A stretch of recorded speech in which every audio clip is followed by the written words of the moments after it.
करे।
बोलिए दुर्गा मैया की, भैरव बाबा की, हनुमान जी महाराज की जय हो।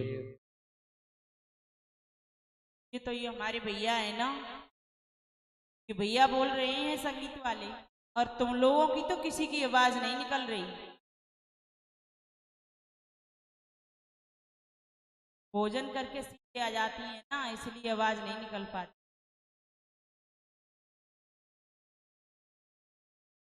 बोलिए सदगुरुदेव भगवान की। हाँ, अब कुछ पता चला है। श्री सूत जी महाराज ने सौनकादिक ऋषियों के लिए ऐसे सुंदर प्रसंगों को श्रवण कराया था, जहां पर भगवान श्री राम ने वनवास से आए और आकर के उन्होंने फिर विधि विधान से भगवती का यज्ञ करवाया है। यज्ञ में मां दुर्गा प्रसन्न होकर के प्रकट हो गई उनके सामने, और प्रकट होकर के उनको दर्शन दे रही है। भगवान श्री राम के जितने परिवार वाले थे, उन सब ने मां भगवती का दर्शन किया। दर्शन किया तो सब प्रसन्न हो गए, बोले आज हमारा यज्ञ करना सफल हो गया, क्योंकि हमको नहीं पता था कि साक्षात दुर्गा प्रकट होकर के हमें दर्शन देगी।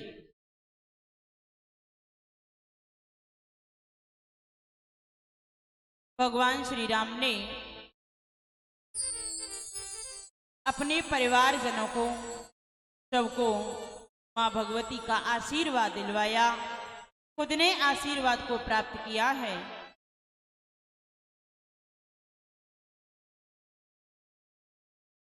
उसके पश्चात में बड़े आनंद पूर्वक अपना राज्य को चला रहे थे। भगवान श्री राम की मां कौशल्या आकर के बैठ जाती हैं और कहती हैं, हे राम, तुमने इतने बड़े बड़े योद्धाओं को कैसे मारा? अरे वो ताड़का तो बहुत बड़ी भयानक राक्षसी थी, उसका कैसे उद्धार किया आपने? भगवान श्री राम ने कहा, बोले आपके ही कृपा से ये सब संभव हो पाया, आपकी ही कृपा से। आपस में वार्तालाप करते हैं। भगवान श्री राम बताते हैं, मां इतनी भयानक राक्षसी थी कि एक बार लक्ष्मण जी को तो देख करके और उनसे भयभीत हो गए। मैंने लक्ष्मण जी को समझाया, अरे हम वीर हैं, सूर्यवंशी हैं और हमको ऐसे कायरता पूर्वक नहीं बोलना चाहिए। मैंने मां समझाया, उसके पश्चात में फिर लक्ष्मण जी तैयार हो गए। जनकपुरी में कैसे तुम्हारा विवाह हुआ? मां बड़ी जो भगवान श्री राम के श्री मुखारविंद से वहां की बातों को सुन रही हैं तो बड़ी प्रसन्न हो रही हैं और कहती हैं, लाला हे राम, तुमने जनकपुर वासियों को बड़ा आनंद प्रदान किया था। इस प्रकार से भगवान श्री राम तीनों माताओं को वहां का वृतांत श्रवण करा रहे हैं।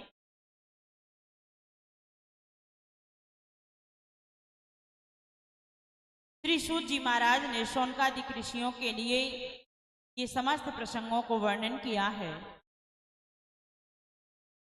उसके पश्चात जनमेजय ने यज्ञ किया था। राजा परीक्षित का पुत्र था जनमेजय, उसने इस यज्ञ को किया और यज्ञ में निर्दोष कितने सांपों को जला करके राख कर दिया।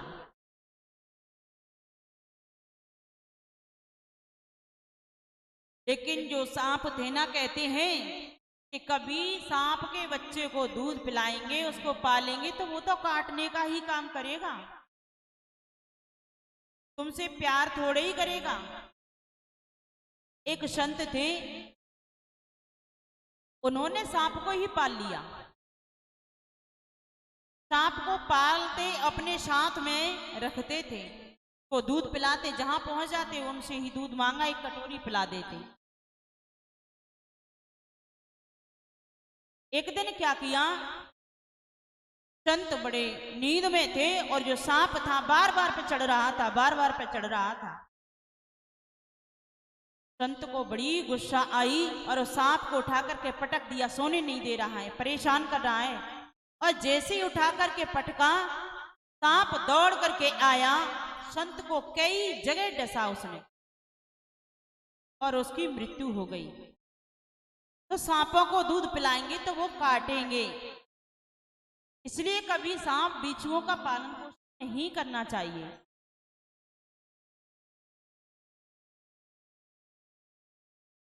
श्री सूत जी महाराज ने शौनकादिक ऋषियों के लिए यह प्रसंग श्रवण कराया और कहा कि भगवान वेदव्यास ने अनेक प्रकार के उपदेश मुझे दिए और मैंने सभी के लिए ये उपदेश शौनकादिक ऋषियों के लिए श्रवण कराए हैं। जैसी उनकी कृपा हुई है, मैं उनके आदेश के अनुसार समस्त प्रसंगों को श्रवण कराता गया हूं। फिर श्री सूत जी महाराज से शौनकादिक ऋषियों ने प्रश्न किया है कि प्रभु, सूर्यवंश के बाद हमने सुना था कि चंद्रवंश भी हुआ। बोले हाँ, चंद्रवंश था। बोले भगवान श्री कृष्ण का इसी चंद्रवंश में जन्म हुआ। बोले हाँ, इसी चंद्रवंश में जन्म हुआ, लेकिन जन्मेजय ने कहा कि व्यासी, मैंने सुना है कि वसुदेव जी के राजा वसुदेव जी के जो राजा थे, क्योंकि उनके राज्य में रहते थे, उनका नाम था शूरसेन। और शूरसेन के यहाँ एक पुत्र था, वो बड़ा ही अत्याचारी था। उसका नाम था कंस। ये पूर्व जन्म में कंस है, कालनेमी था।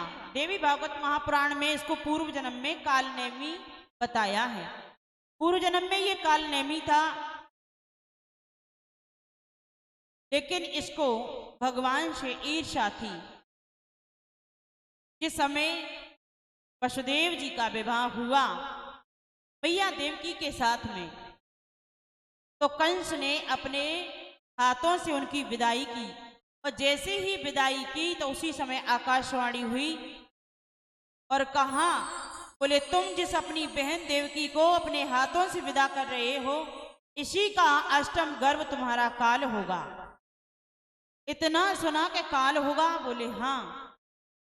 तो उसको कारागृह में डाल दिया। कारागृह में डाल दिया। एक पुत्रों का जब जन्म हुआ उसको मार दिया, दूसरे का, तीसरे का, चौथे का, पांचवे का। छठ में आए बलराम जी महाराज, उसको मैया देवकी के गर्भ से निकाल करके मैया रोहिणी के गर्भ में स्थापित किया। फिर अष्टम संतान के रूप में आए भगवान श्री कृष्ण। भगवान श्री कृष्ण का जैसे ही प्राकट्य हुआ है, कहाँ?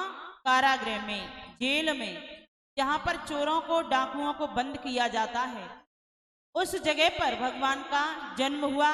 लेकिन वसुदेव जी महाराज प्राकट्य होते ही समय और ले गए कहाँ? गोकुल में, नंद बाबा के यहाँ।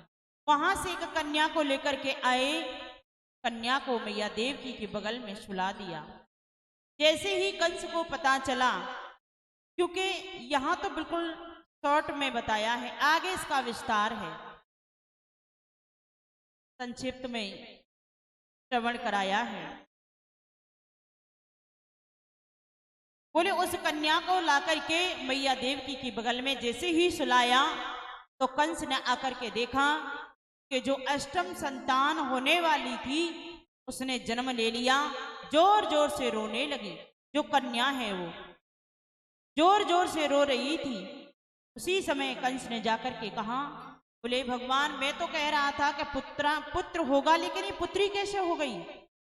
उसी पुत्री को उठा करके और दोनों पैरों को पकड़ करके जैसे ही मैया देवकी ने कंस से कहा, भैया इस नन्ही सी बालिका ने क्या बिगाड़ा है तुम्हारा? इसने तो कोई अपराध नहीं किया। लेकिन जब पाप बढ़ता है ना, तो कहते हैं कि संत महात्मा, जब पाप बढ़ रहा है तो और बढ़े, इसलिए भगवान का प्रागट्य हो। बोले अब भगवान को आने के लिए जल्दी हमें बुलाना है, तो इससे इसके द्वारा और भी पाप करवाने हैं।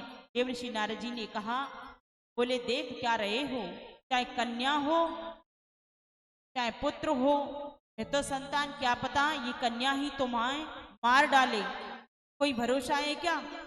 बोले हाँ, है तो ये अष्टम संतान। इस प्रकार से और कंस के लिए कहा। कंस ने कहा, आपने बिल्कुल सत्य कहा है, को मैं जीवित नहीं छोड़ूंगा। दोनों पैरों को, छोटी सी नवजात कन्या दोनों उसके पैरों को पकड़ करके जमीन में जैसा ही जोर से पटका, तो हाथ में से छूट कर गए और अनंत आकाश में पहुंच गई। वहां पर चतुर्भुज रूप में परिणित हो गई। कंस देखता रहा। बोले चतुर्भुज रूप में परिणित हो गई? बोले हाँ। जो कन्या थी वो शेर पे सवार हो गई, अष्टभुजा धारण कर ली और कहा, अरे मूर्ख, तू मुझे क्या मारेगा? तेरे मारने वाले ने तो जन्म ले लिया है। बोले ये तो बता मां, कौन सी जगह लिया है, कहाँ लिया है? बोले ये नहीं बताऊंगी। लेकिन लिया ब्रजमंडल में है। इस प्रकार से भगवान श्री कृष्ण का ये प्रसंग श्रवण कराया। उसके पश्चात में अर्जुन का भी प्राकट हुआ, अर्जुन का भी जन्म हुआ है। तो इनको कहते हैं नर और नारायण। भगवान श्री कृष्ण के बहुत से विवाह हुए, बहुत से विवाह हुए हैं। कितने हुए हैं? 16,108। 16,108 विवाह हुए। और उनके यहाँ जो एक पत्नी है भगवान श्री कृष्ण की, उसका पुत्र है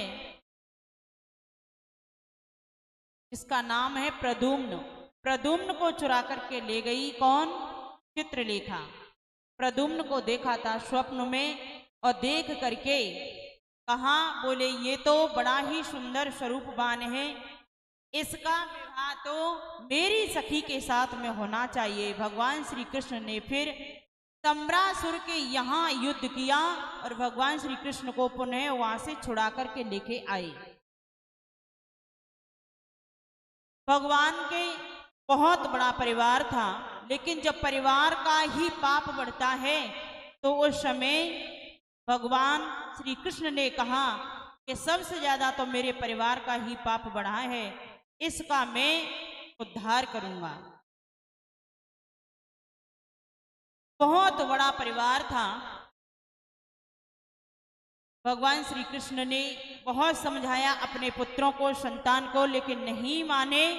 उन्होंने संतों का अपराध किया, संतों ने शाप दिया, यदुवंशियों को लग गया शाप और पूरा वंश उनका निर्वंश हो गया। श्री सूत जी महाराज ने शौनकादिक ऋषियों के लिए यह प्रसंग श्रवण कराया और उन्होंने सुनकर के कहा, बोले वो देवी थी, वो कहाँ चली गई? बोले देवी वो अपने मणिदीप में वास करती थी, लेकिन कंस का उद्धार करवाना था।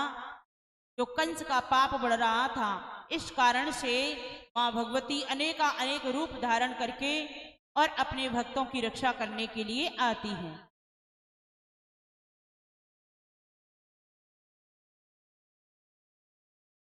भगवान श्री कृष्ण के अपने जो परिवार वाले थे सबका उद्धार करवाया था।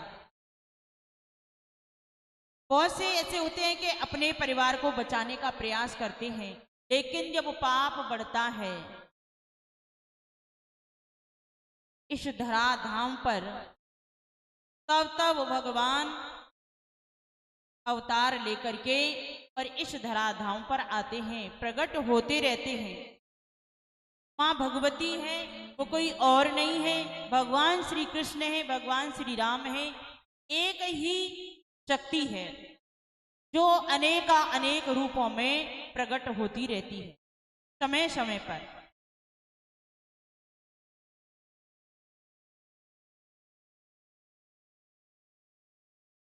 हमारे जो बाबा है ना, ये तो बढ़िया सोशल डिस्टेंसिंग बना के बैठे हैं।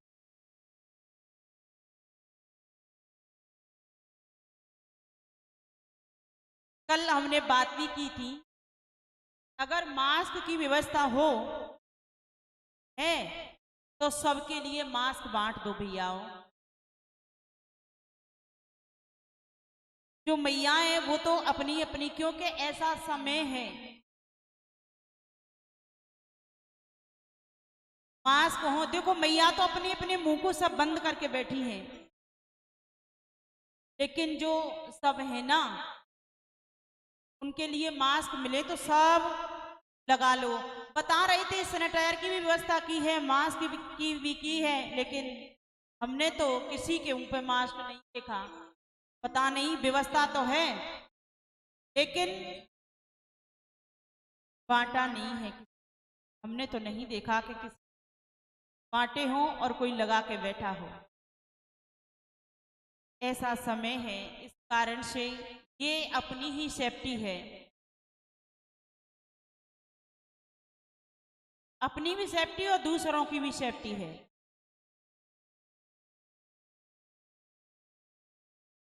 वैसे माँ भगवती की कृपा रहेगी। कहते हैं ना, जब महामारी पड़ती है तो माँ दुर्गा सबका हरण करती है, लेकिन सब जगह थोड़ी माँ जाएगी, यहाँ पर कृपा है। और कहते हैं माँ जगत जननी जगदम्बा ऐसी ही कृपा बनाए रखना, यहाँ किसी का बाल भी बांका ना हो।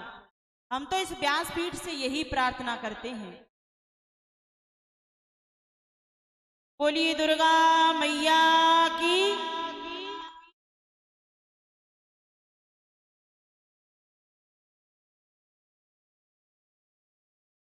देखो, हम तो कहते हैं, पर समय का ऐसा प्रभाव है, ऐसा प्रकोप है, इसलिए उससे बचने के लिए तो खुद को ही सावधानी रखनी पड़ती है, क्योंकि ये कर्म की गति बड़ी गहन है। जन्मेजय ने ऐसा प्रश्न करने से सत्यवती सुत व्यास ने शांत भाव से कहा, कर्म की गति बड़ी गहन है, इसको कोई नहीं जान सकता। और देखो, ये खैर महामारी तो है ही, पर चुन चुन के ले रही है। पिछली बार तो इतना ऐसा ज्यादा कोई प्रभाव भी नहीं था, इस बार बता रहे हैं कि ज्यादा प्रकोप है। कल स्वामी जी ने बताया था ना, भक्षा भक्ष करने वालों को सबसे पहले पकड़ रही है, जकड़ रही है, ध्यान रखना। जो मनुष्यों की खाने वाली वस्तु है उसको भी खा रहे हैं, और जो नहीं खाने वाली है ना उसको भी खा रहे हैं।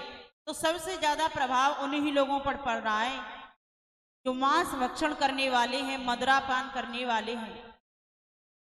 उस पर ही ज्यादा, उन्हीं लोगों पर ज्यादा इसका प्रभाव पड़ रहा है। जो शुद्ध शाकाहारी है ना, उनका सही हो जाता है, लेकिन जिसको वास्तविक कोरोना हो गया, जो शुरू से दारू पी रहा है, मदिरापान कर रहा है,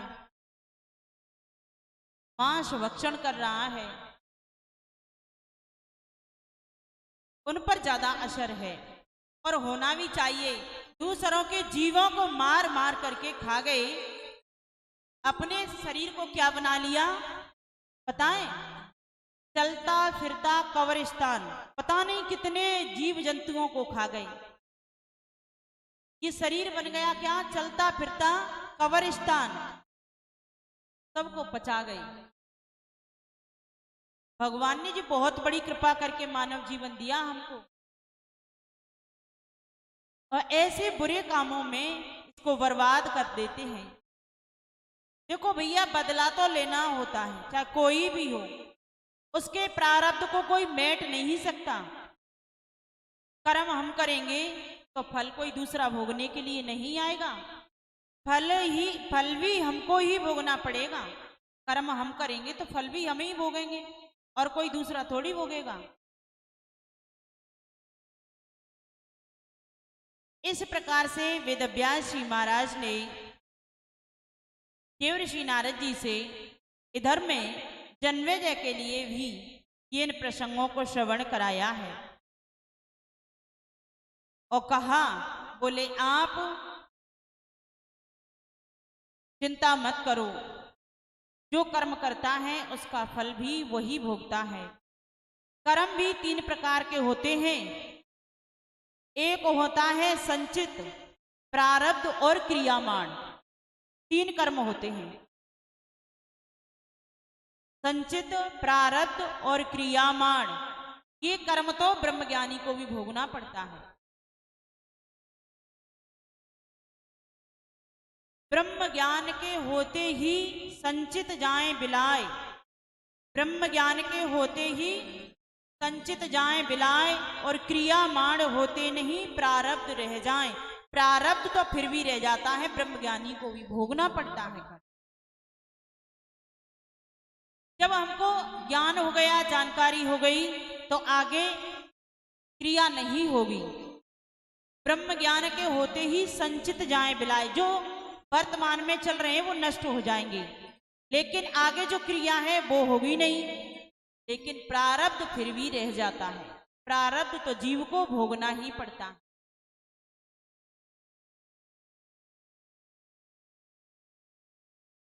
बहुत से तो कह देते हैं एक बार मनुष्य जीवन मिला है और इसमें भी पिए ना तो फिर क्या फायदा है। समझ लेना, मानव और दानवों में यही अंतर है। ऐसा नहीं है कि दानवों के कहीं सिर पे सींग होते हो, उसी को दानव कहा जाता हो। जिस समय पी लेते हैं ना और खा लेते हैं तो समझ लेना उस समय उसके एक एक सींग नहीं, चार चार सींग हो जाते हैं। बहुत से कहते हैं अरे ऐसे नहीं नाचा जाता कथाओं में। जब नाचते हैं, जब एक पैक लगा लेते हैं ना, पैक लगा के नाचते, फिर कोई शर्म लज्जा वाली बात नहीं है, फिर तो खूब नाचते हैं ठुमका लगा लगा के। लेकिन ऐसे शर्म आती है, बताओ ऐसे शर्म आती है। कल स्वामी जी ने बताया था, कोए पेड़ बमूल के आम कहां से होए। अरे कर्म तो हमने ऐसा किया है कि कांटों की झाड़ियां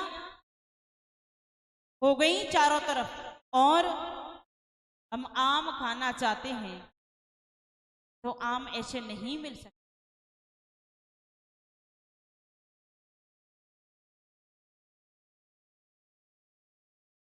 संतों की सानिध्य में माँ भगवती जगत जननी जगदम्बा महायज्ञ ये यहाँ पर चल रही है, ज्ञान गंगा। इसमें आए और आकर के गोता लगाएं, अवगाहन करें।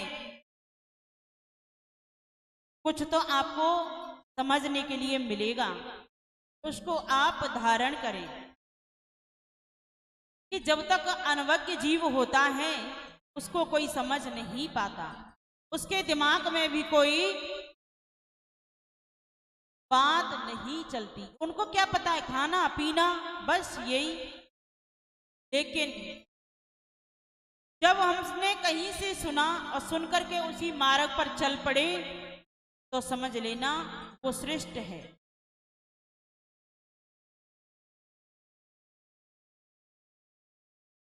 भक्त कहते हैं भगवान से,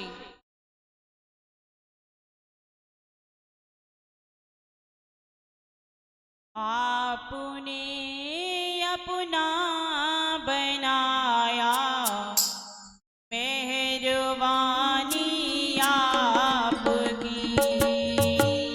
आपने अपना बनाया, मेहरबानी आपकी। आपने अपना बनाया, मेहरबानी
आपने अपना बनाया, मेहरबानी आपकी। आपने बहुत बड़ी कृपा की हमारे ऊपर, जो हे प्रभु सदगुरुदेव भगवान के चरण शरण तक हम आ गए और आकर के इस मार्ग पर आ गए। सारी विषय वासनाओं से छुड़ाने वाले कौन होते हैं? सदगुरुदेव भगवान। सदगुरु वेद्य वचन विश्वासा, सदगुरु वेद्य वचन विश्वासा। सदगुरुदेव भगवान का जो वचन है ना, वाक्य है, वही हमारे सामने वेद्य है। और जो गुरुदेव भगवान ने कृपा करके जो हमें उपदेश दिया है, वही हमारी औषधि है। हमारी सारी बीमारियों को नष्ट करने की बहुत बड़ी दवा है, वही है। अगर विश्वास हो जाए पूर्ण रूप से, तो विश्वास में ही तो भगवान का वास होता है। जब विश्वास नहीं है तो कुछ भी नहीं है। भगवान के प्रति विश्वास हो जाए बस। श्री सूत जी महाराज ने शौनकादिक ऋषियों के लिए इस प्रसंग को श्रवण कराया और कहा, बोले मानव जीवन क्या है? मानव जीवन तो ये समझो स्वर्ग जाने का, भगवत प्राप्ति करने का, भगवत चिंतन करने का, भगवान की चरण शरण में रहने का एक सुंदर विमान है। क्योंकि इस मानव शरीर से ही तो हम पाप करते हैं, पुण्य करते हैं, इसी से जा सकते हैं, अन्यथा और किसी योनियों में हम नहीं जा सकते।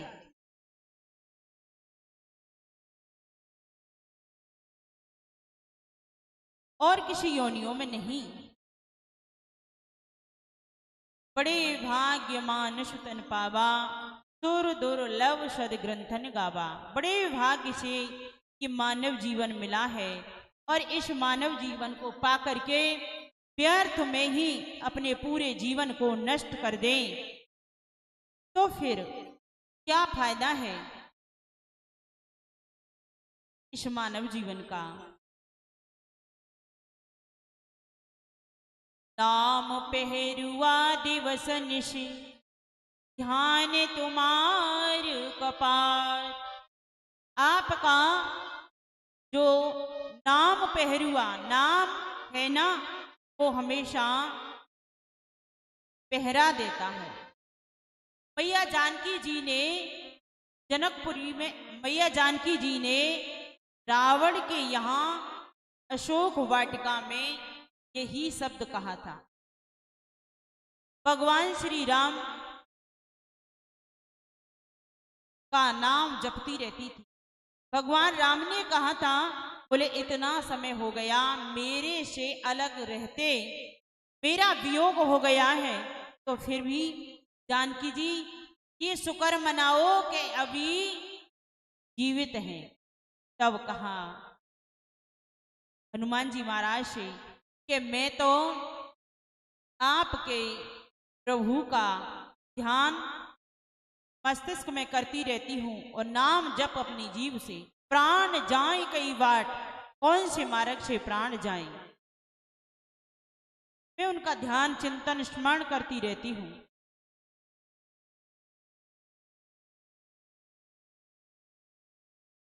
उसके पश्चात में श्री सूत जी महाराज ने शौनकादिक ऋषियों के लिए श्रवण कराया और कहा कि जो सतयुग में धर्म के 4 चरण थे। 4 चरण कौन कौन से थे? सत्य, तप और पवित्रता और दान, ये 4 चरण थे। लेकिन कलयुग में एक चरण, केवल एक चरण रह गया है, जिसका नाम है दान। केवल दान रह गया है 4 चरण में से। और जब घोर कलिकाल आ जाएगा ना, तो ये भी लुप्त हो जाएगा। फिर ज्यादा तरह से अत्याचार बढ़ेगा। जन्मेजय ने सुना, प्रभु केवल दान ही क्यों बचा? बोले 3 चरण तो कट गए, 3 चरणों की जो बारी थी वो गई। लेकिन पुनः जब सतयुग की स्थापना होगी, उस समय फिर पुनः से 4 चरण स्थापित होंगे। तो दान ही केवल बचा है इस कलिकाल में। सत्य भी गया, कोई सत्य नहीं बोलता। और ऐसी बात भी नहीं है कि सत्य बोलने वाले ना हो, लेकिन कम मिलेंगे, बहुत कम। बहुत से लोग तो ऐसे होते हैं कि पता है हमको कहीं झूठ बोल रहा है, फिर भी झूठ बोलेगा, फिर भी झूठ बोलेगा। और सत्य बोलने में कौन सी फांसी लगती है, लेकिन नहीं बोलते, आदत बन गई है। अगर एक बार भी सत्य बोल दिया ना, तो समझते हैं राजा हरिश्चंद्र के बाद हमारा ही नंबर है, हमें ही सत्य बोलने वाले हैं दूसरे नंबर पर। तो सत्य, तप, ये सब गए। पवित्रता भी धीरे धीरे करके जा रही। केवल एक ही बचा, दान।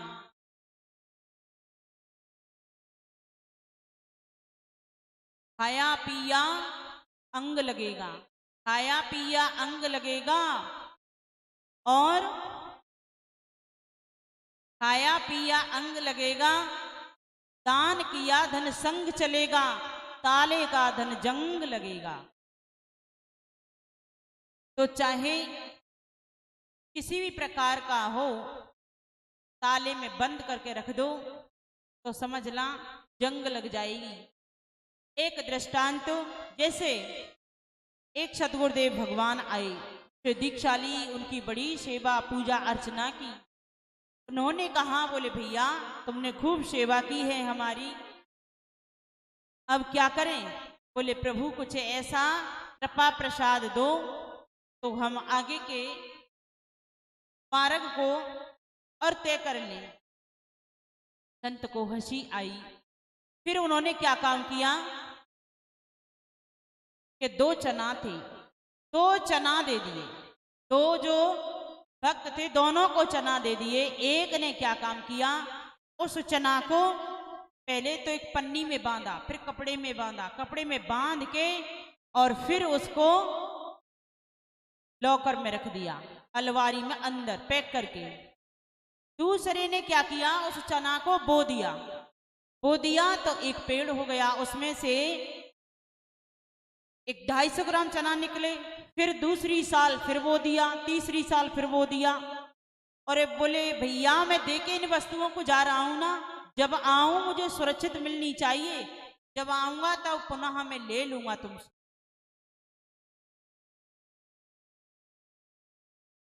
कुछ समय पश्चात गुरुदेव भगवान का आगमन हुआ और कहा, भैया मैं कुछ समय पहले आया था तो कुछ वस्तु देके गया, तुम्हें बताओ वो वस्तु कहाँ है? जिसने पैक करके अंदर रखी थी ना, वो दौड़ा दौड़ा गया सबसे पहले। अरे ये बताएगा ना, उससे पहले मैं बताता।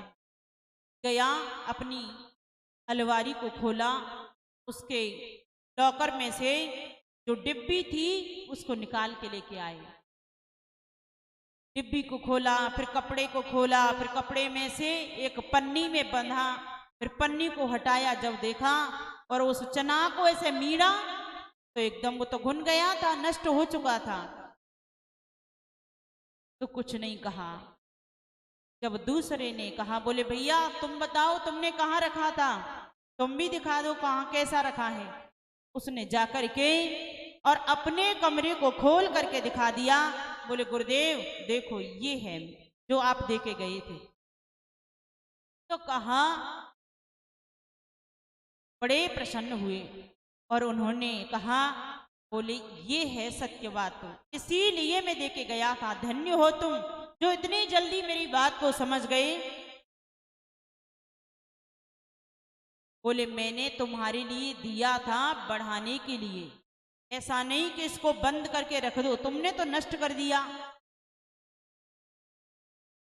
जिसका एक कमरा पूरा चनाव से भरा था, उसको देख करके और गुरुदेव भगवान बड़े प्रसन्न हुए, खुश हुए। जिसने पैक करके रखा था ना, वो तो देख करके यूं ही रह गए, अरे भगवान मैंने इसलिए थोड़ी दिया था। इसीलिए इस दृष्टांत का मतलब यही है, अपने कर्म रूपी उस चना की तरह बढ़ाओ। शुभ कर्म है ना, शुभ कर्मों से जैसे वो कमरा भर दिया था एक चना से, ठीक इसी प्रकार से शुभ कर्मों से अपने आप के जो हमारा प्रारब्ध रूपी कमरा है उसको फुल भर दो। ऐसा नहीं कि जितना हमें मिला था उसको भी यहां से नष्ट करके ले जाएं, इसलिए नहीं मिला है। श्री सूत जी महाराज ने शौनकादिक ऋषियों के लिए बड़ा सुंदर उपदेश दिया। फिर भगवान श्री कृष्ण ने और अर्जुन ने दोनों की एक साथ मित्रता हुई। उन्होंने तप किया है, कठोर तप। तो इसी युग में उनका नाम पड़ा नर और नारायण। जो आप लोग बद्रीनाथ में जाते हैं दर्शन करने के लिए, वहां नर नारायण भगवान श्री कृष्ण और अर्जुन ही हैं। एक ब्रज 84 कोष में और पढ़ते हैं,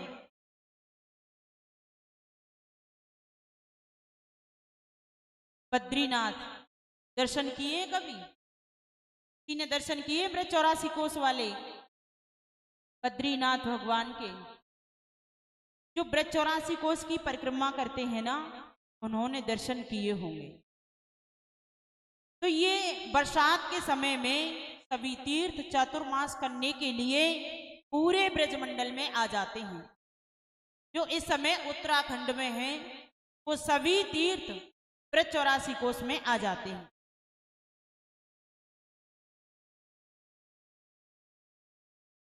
श्री सूत जी महाराज ने कहा, शौनकादिक ऋषियों से, बोले मेरे पूर्वजों ने जो भी महाभारत के संग्राम में ऐसा दारुण निंदित कर्म किया था, पितामह भीष्म, द्रोण, कर्ण ने भी धर्म के विपरीत कार्य किया था। सभी सभा में द्रौपदी का अपमान किया था। ये द्रौपदी का अपमान नहीं करना चाहिए था जो इन्होंने ऐसा अपराध किया। इस बात को सुनकर के मुझे बड़ा क्रोध आया, लेकिन वो इतने बड़े जानकार थे, सब कुछ जानते, शास्त्रों का ज्ञान था, फिर भी इन्होंने द्रौपदी का ऐसा अपहरण क्यों किया, ऐसा अपमान क्यों किया?